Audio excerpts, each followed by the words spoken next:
আসন্ন ত্রয়োদশ জাতীয় সংসদ নির্বাচন ও গণভোট 2026 উপলক্ষে সার্বিক আইন শৃঙ্খলা রক্ষায় সর্বোচ্চ প্রস্তুতি গ্রহণ করেছে বলে জানিয়েছে বিজিবি। রোববার ফেনী বিজিবি ব্যাটালিয়ন আয়োজিত এক প্রেস ব্রিফিংয়ে সব তথ্য জানান অধিনায়ক লেফটেন্যান্ট কর্নেল মোশাররফ।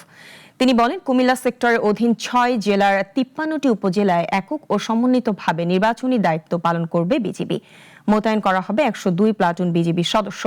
তারা অস্থায়ী বেস ক্যাম্পে অবস্থান করে মোবাইল স্ট্রাইকিং ফোর্স হিসেবে দায়িত্ব পালন করবেন।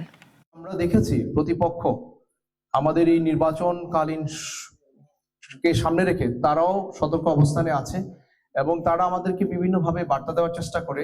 তারা সার্বক্ষণিকভাবে সতর্ক আছে কেউ যেন বাংলাদেশ থেকেও অনুপ্রবেশ করতে না পারে ভারতে, অথবা ভারত থেকেও কেউ বাংলাদেশে আসতে না পারে। এটাকে নিশ্চিত করার জন্য আমরা ব্যাটালিয়ন কমান্ডার পর্যায়ে এবং বিউপি কমান্ডার পর্যায়ে নিবিড় পর্যবেক্ষণ, নজরদারি এবং সমন্বয় অব্যাহত আছে।